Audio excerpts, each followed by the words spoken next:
मेरा नाम अली है। मेरा ताल्लुक गरीब घर से था, लेकिन इरादे बहुत बुलंद थे। बचपन से पढ़ाई में अच्छा था, इसीलिए आगे भी पढ़ने का ही शौक ज्यादा था। कई बार अब्बा ने कोई हुनर सीखने की तजवीज दी, लेकिन मेरी पहली तरजीह तालीम ही थी। सोचा था अगर तालीम हो तो इंसान क्या कुछ हासिल नहीं कर सकता। मेरे साथी मेरे ही मोहल्ले के दो दोस्त थे। हम तीनों के ख्वाब और ख्वाहिशात एक ही जैसी थी। शायद हम तीनों एक जैसे हालात से गुजरे थे, इसीलिए सोच भी एक जैसी थी। हम तीनों एक ही साथ स्कूल कॉलेज में पढ़कर बड़े हुए थे और तीनों ने एमबीए किया था और फिर बहुत अच्छी पोजीशन से अपना एमबीए क्लियर किया था। और यहाँ तक पहुँचने के लिए हम लोगों ने कितनी मेहनत की थी, हम लोग ही जानते थे। हम तीनों ही गरीब खानदान से ताल्लुक रखते थे। हमारे वालिदैन हमें पढ़ाने का खर्चा नहीं उठा सकते थे, इसीलिए हमने ट्यूशन पढ़ाकर अपनी तालीम को मुकम्मल किया था। ये नौजवानी का ऐसा वक्त था कि लगता था अगर पहाड़ भी सामने आ जाएं तो हम उन्हें रेजा रेजा कर सकते हैं। और हम तीनों यूनिवर्सिटी से डिग्री लेने के बाद कितने ख्वाब अपनी आंखों में सजाकर बाहर निकले थे। हम ये समझते थे कि जैसे हमें नौकरी प्लेट में रखकर पेश की जाएगी, जैसी हमारी काबिलियत थी और हमारा तालीमी रिकॉर्ड था, होना तो यही चाहिए था कि हमें आसानी से नौकरी मिल जाती। मगर हुआ उसके उलट। हम तीनों दोस्त, नुमान, फुरकान और मैं, तीनों के ही माली हालात कुछ अच्छे नहीं थे। हम तीनों अलग अलग तरह की माली मुश्किलात से गुजर रहे थे और ये सोचते थे कि कोई अलादीन का चिराग मिल जाए जो रातों रात हमारे हालात को बदल कर रख दे। मगर ऐसा तो सिर्फ फिल्मों और ड्रामों में ही होता है। हकीकत तो बहुत तल्ख और कड़वी होती है, जो इंसान को निगलनी ही पड़ती है और कड़वे घूंट की तरह उसको पीना ही पड़ता है। मेरे बूढ़े माँ बाप और दो जवान बहनें थीं, जिसकी मैंने शादियां भी करनी थी। उनका जहेज तैयार करना था, क्योंकि मेरे माँ बाप बीमार थे। उनकी दवाई दारू पे इतना खर्चा हो जाता था और मैं बस परेशान होकर रह गया था कि इन हालात में कैसे सरवाइव करूं। नुमान के हालात भी मुझसे मुख्तलिफ नहीं थे। उसके माँ बाप भी बीमार और बूढ़े थे, जबकि छोटे बहन भाई भी स्कूल में पढ़ते थे। फुरकान के हालात भी इसी तरह के ही थे। हम तीनों बहुत मुश्किल से गुजारा कर रहे थे। छोटी मोटी जॉब से जिंदगी का निजाम चलाना बहुत मुश्किल काम था और आजकल तो महंगाई ने भी खूब जोर पकड़ा हुआ था। हर चीज की कीमत आसमानों को छू रही थी। ऐसे में कोई गरीब इंसान क्या करे? हम तीनों भी इसी सिलसिले में बहुत ज्यादा परेशान थे। छोटी मोटी जॉब करते थे और शाम के वक्त बच्चों को ट्यूशन पढ़ाते थे। जिंदगी ने इसी उम्र में हर तरह की तकालीफ का तजुर्बा दिया था। हमारे वो खूबसूरत ख्वाब कि जब हम अपनी तालीम मुकम्मल कर लेंगे तो बड़े बड़े ओहदों पर नौकरी हमारा मुकद्दर होगी, वो सारे ख्वाब भी उन डिग्रियों के साथ गर्दालूद हो रहे थे, जिन्हें हासिल करने के लिए हमने जिंदगी का वो वक्त लगा दिया जिसमें शायद कोई हुनर ही सीख लेते तो आज यूं रुस्वा ना फिरते। इसके अलावा जहां कहीं भी अखबार में जॉब के लिए इंटरव्यू होता था तो वहां पर हम जरूर जाते थे। कितने ही इंटरव्यू हम लोगों ने दिए थे, कितने ही ऑफिसेज के चक्कर लगा लिए थे, मगर वहां जाकर पता चलता था कि उन लोगों ने तो भर्तियां पहले ही कर दी हैं, बस खाना पूरी के लिए या फिर लोगों का वक्त बर्बाद करने के लिए इश्तिहार देते हैं। उस दिन मैं जब घर आया तो मेरी जेब में इतने भी पैसे नहीं थे कि कम से कम रिक्शे का किराया ही दे सकता। मैं कितने किलोमीटर धूप में पैदल चलता हुआ आ रहा था और घर पहुंचने तक बहुत ही ज्यादा चिड़चिड़ा हो चुका था। जब घर में दाखिल हुआ तो बाप के खांसने की आवाज, माँ की आस भरी आवाज कि नौकरी का कुछ पता लगा, और बहनों की उम्मीद भरी निगाहें मेरी थकन को मजीद बढ़ा गई थी।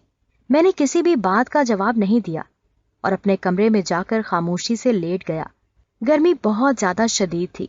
मैं आग बरसाते हुए सूरज में चलकर आ रहा था। पंखा भी बहुत आहिस्ता आहिस्ता चल रहा था और बहुत गर्म हवा दे रहा था। मैं सोच रहा था कि गरीब की भी क्या जिंदगी है। सारी जिंदगी मौसमों की सख्तियां झेलते हुए ही गुजर जाती हैं। जिंदगी का हकीकी लुत्फ तो इंसान कभी उठा ही नहीं सकता है। मैं इन्हीं सोचों में गुम था कि मेरी अम्मी खाना लेकर आ गई। खाना क्या था? पतला शोरबा जिसमें आलू तैर रहे थे। गरीब के घर में ये भी गनीमत था। मैंने चंद लुकमे जहर मार किए। शाम को हम तीनों दोस्त इकट्ठे होते थे और दिन भर की बातें एक दूसरे से करते थे। जिंदगी में कितनी ही तलखियां थी, लेकिन जो कभी ना बदला था वो हमारी दोस्ती थी। हम हालात के मारे बस एक दूसरे से ही दुख सुख बांटा करते थे। फुरकान आज बहुत ही ज्यादा उदास था और तकरीबन रोने भी आया हुआ था। मैं और नोमान उससे पूछ पूछ कर थक चुके थे कि वो इतना क्यों परेशान है। अपनों के साथ परेशानी शेयर करने से कम होती है। उसने कहा सबा को देखने कुछ लोग आए थे और वो उसे पसंद भी कर गए हैं। अब उसकी शादी की तैयारियां चल रही हैं। बिलाखिर बिल्ली थैले से बाहर आ ही गई थी। ओहो, तो ये वजह थी। ये बात सुनकर हम दोनों को भी बहुत दुख हुआ था, मगर हम अपने अजीज जान दोस्त के लिए कुछ भी कर सकते थे। हमने उससे कहा कि तुम सबा से बात करो और उसे समझाने की कोशिश करो कि जल्द या बदेर तुम्हें कोई ना कोई नौकरी मिल ही जाएगी। रिस्क देने वाली तो अल्लाह की जात है। अगर तुम्हारे नसीब में रिस्क हुआ तो तुम्हें जरूर मिलेगा, मगर यूं उसे खुद से दूर नहीं होने दो, वरना बाद में पछताते रहोगे। अब की बार तो वो जैसे फट पड़ा था और चीख कर बोला, तुम लोगों को क्या लगता है, क्या मैंने सबा को मना नहीं किया? क्या मैंने इस काम से बाज रहने के लिए नहीं कहा? उसे ये नहीं बताया कि मैं उससे कितनी मोहब्बत करता हूँ और उसके बगैर नहीं रह सकता। वो भी मुझसे बहुत मोहब्बत करती है यार, मगर अब क्या करे। वो अपने घर वालों की वजह से मजबूर हो चुकी है। 3 साल से मैं उससे शादी के नारे लगा रहा हूँ। 3 साल से यही कह रहा हूँ कि नौकरी मिल जाएगी तो सब कुछ ठीक हो जाएगा। नौकरी मिलती है और ना ही सब कुछ ठीक होता है। ये कहते वो बिल्कुल टूट चुका था और हालात के सामने हार गया था। टूटकर किरचियां हुआ था, लेकिन हमारे पास उसकी दिलजोई को चंद खोखले अल्फाज के अलावा कुछ भी नहीं था।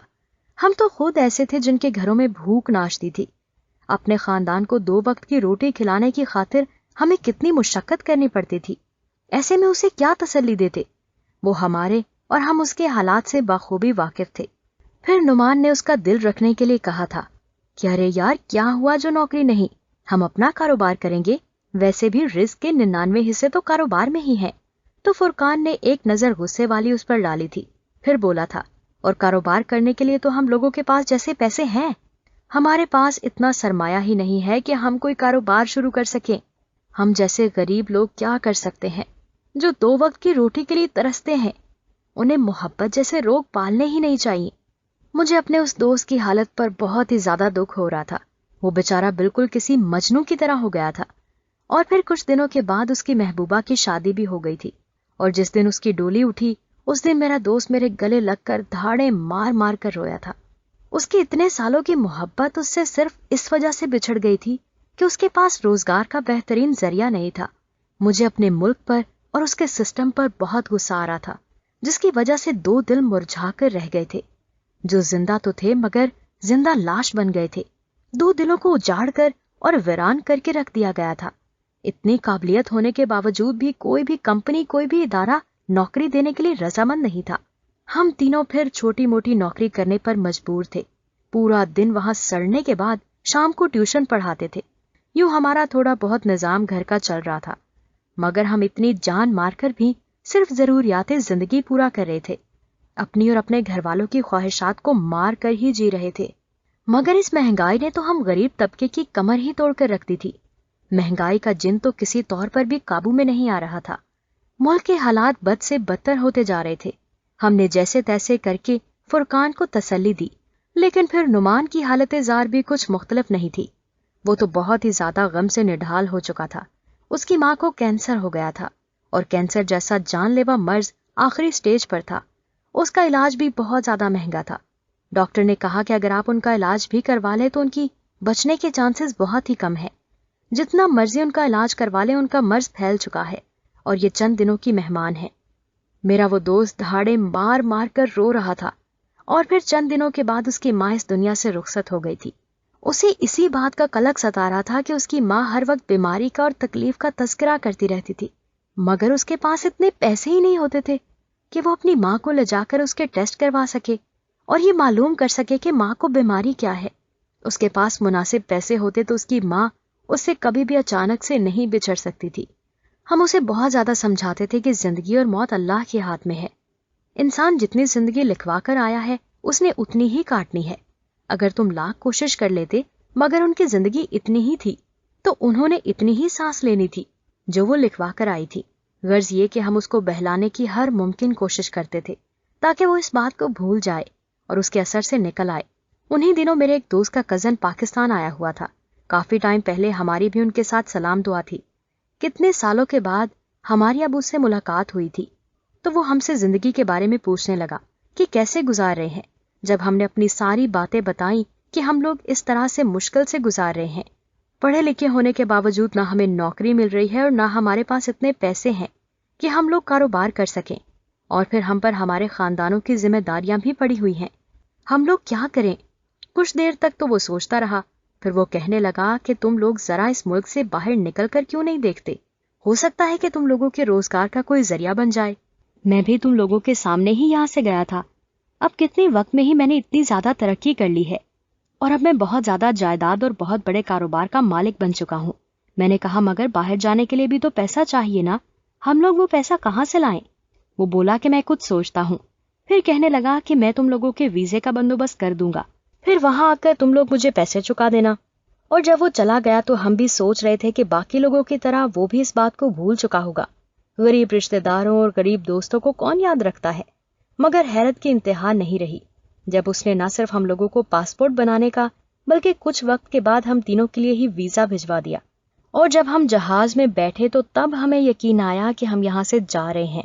باہر جانے کے بعد زندگی کوئی آسان نہیں رہی تھی، نہ ہی کوئی پھولوں کی سیج بن کر رہ گئی تھی، بلکہ بہت ہی زیادہ محنت و مشقت کرنی پڑتی تھی اور اپنے تمام کام بھی خود کرنے پڑتے تھے جو پاکستان میں کبھی کرنے کے بارے میں سوچا بھی نہیں تھا. اپنے ملک میں جیسے بھی تھے اپنے گھر سکون کی نیند نصیب ہو جاتی تھی، لیکن پرائے دیس میں پورا دن نوکر کی طرح گزار کر بھی ایک ڈر ایک خوف ہی رہتا کہ کہیں یہاں کے مالک کو کچھ برا نہ لگ جائے. مطلب ذلالت کی انتہا تھی. دوسروں کی ٹھوکریں کھا کر جینا کتنا مشکل کام ہے یہ یہاں آ کر پتا چلا ہے. یہاں ہم لوگوں کو محنت کا صلہ مل رہا تھا جو صرف پیسے ہی تھے، لیکن یہ زندگی کوئی زندگی نہیں تھی. نہ تو ہماری کوئی عزت تھی نہ ضرورت. جو مزدوری بھی کرتے تھے اسے حاصل کرنے کے لیے بھی قدم بوس ہونا پڑتا، جبکہ ہم سے کام جانوروں کی طرح لیا جاتا. لیکن گھر والوں کی خاطر ان کا مستقبل سوچ کر ہم نے اس زندگی کو بھی اپنا لیا تھا. کئی بار راتوں کو اٹھ اٹھ کر روتے تھے تو کئی بار مشقتوں کے بوجھ تلے آنسو بہائے تھے، لیکن یہاں نہ تو کوئی دل جوئی کرنے والا تھا نہ ہی کچھ پوچھنے والا. بس ہم لوگ اس دور میں بھی خریدے ہوئے غلام تھے، جیسے آقا کے اشارے پر ہی چلنا تھا. اور ہمارے پاس جب کچھ رقم جمع ہو گئی تھی تو ہم گھر والوں کے پاس پیسے بھجوا دیتے تھے اور خود اپنے پاس بھی پیسے رکھتے تھے تاکہ ضرورت کے وقت ہمارے کام آ سکیں. غرض یہ کہ زندگی بہت مشقت بھری تھی مگر اس کا صلہ بھی ہمیں مل رہا تھا. پھر 4 سال کے عرصے کے بعد ہم تینوں اکٹھے ہی واپس آئے تھے اور اب بازوؤں میں وہ دم نہ رہا تھا کہ دیار غیر میں غلامی کر سکتے. لیکن ایک بات تو تھی، ہماری دوستی اور ہمارا اتفاق آج بھی قائم تھا. واپس آنے کے بعد ہم تینوں نے مشترکہ طور پر کاروبار کر لیا تھا. اب ہم تینوں واپس جانے کا کوئی ارادہ نہیں رکھتے تھے. باقی زندگی یہیں پر پاکستان میں گزاریں گے. اللہ پاک نے ہمارے کاروبار میں خوب برکت ڈالی کیونکہ ہم تینوں نے غم بھی بہت اٹھائے تھے. اتفاق میں تو ویسے بھی بہت ہی زیادہ برکت ہوتی ہے. ہمارا کاروبار دن دگنی رات چگنی ترقی کرنے لگا اور اس کی شاخیں مختلف شہروں میں پھیلنے لگی تھی. ہم نے پھر 2-3 طرح کے کاروبار شروع کر لیے تھے. کچھ کاروبار ہمارے مشترکہ تو کچھ ذاتی طور پر الگ تھے. یہ کاروبار شروع کرنا بھی تب کتنا مشکل تھا جب 1 روپے کے لیے ہم ترستے تھے. ہم جیسے نوجوانوں کی صلاحیتیں یہاں پر دم توڑ جاتی ہیں، لیکن اس لیے یہ کاروبار شروع کرنے کے لیے بھی ہمیں کتنی غلامی کرنی پڑی تھی. اب جب سے ہمارے حالات بدل گئے تھے، ہماری زندگی بدلی تھی، تو ہمارے وہ تمام رشتہ دار جو کسی زمانے میں ہمیں منہ بھی نہیں لگاتے تھے اب ہمیں بڑی عزت سے مخاطب کرتے تھے. وہ لڑکیاں جو غریب سمجھ کر دیکھنا بھی پسند نہیں کرتی تھی اب ایک نظر التفات کے لیے ترستی تھی. سچ کہتے ہیں پیسے میں بہت طاقت ہے اور بہت کشش ہوتی ہے. یہ بڑے سے بڑے انسان کو اپنی جانب کھینچ لیتا ہے اور بڑوں بڑوں کا ایمان بھی ڈاواڈول کر دیتا ہے. میری امی میرا رشتہ خاندان میں کرنا چاہتی تھی مگر میں اس کے حق میں نہیں تھا. میں اپنے خاندان والوں کا رویہ دیکھ چکا تھا. میری بہنوں کو غریب سمجھ کر خاندان والوں نے رشتہ تک نہیں دیا تھا بلکہ وہ باہر سے بہوئیں لے کر آئے تھے. انہیں احساس تھا کہ یہ غریب گھر کی ہیں، یہ جہیز میں کیا لے کر آئیں گی. جہیز کے لالچ میں رشتوں میں دراڑیں ڈال دی گئیں. مسئلہ صرف ملک اور حکومت کا نہیں تھا، دراصل ہم سب ہی ایک دوسرے کی جڑیں کاٹ رہے تھے. غریب کو مزید غریب اور امیر کو سر پر بٹھانا ہماری زندگی کا اصول بن گیا تھا، جو بہت غلط بات تھی. اور اب جب وہ تمام رشتہ دار تجدید تعلق کرنا چاہتے تھے تو میں اس حق میں نہیں تھا. میں نے امی سے صاف کہہ دیا تھا کہ میں خاندان سے باہر شادی کروں گا پھر کچھ دن کے بعد میرے آفس میں مجھے سیکرٹری کی ضرورت محسوس ہوئی، اسی لیے میں نے ایک لڑکی کو ہائر کر لیا۔ وہ بہت ہی زیادہ شریف لڑکی تھی جو اپنے خاندان کا بوجھ اپنے کندھوں پر اٹھانا چاہتی تھی۔ میں نے پھر اسی کا انتخاب کیا تھا۔ وہ بہت ہی زیادہ سلجھی ہوئی اور عزت دار گھرانے کی لڑکی تھی۔ وہ مجھے پہلی ہی نظر میں پسند آ گئی اور میں نے پھر اسے اپنانے میں دیر نہیں کی۔ میں نے فوراً امی سے اس کے بارے میں بات کی اور امی تو اسی انتظار میں تھیں کہ میں کسی لڑکی کا نام لوں اور فوراً سے وہ اسے دلہن بنا کر اس گھر میں لے آئیں۔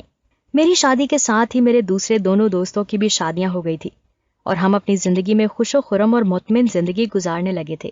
یہ بھی سچ ہے کہ زندگی کی تمام خوشیاں پیسوں سے نہیں خریدی جاتی، مگر ضروریات زندگی اور ضروری خواہشات کو پوری کرنے کے لیے پیسے کا ہونا بہت ضروری ہے، اور اسی لیے انسان کو محنت بھی کرنی چاہیے، کیونکہ میرا رب انسان کی محنت کو ضائع نہیں ہونے دیتا۔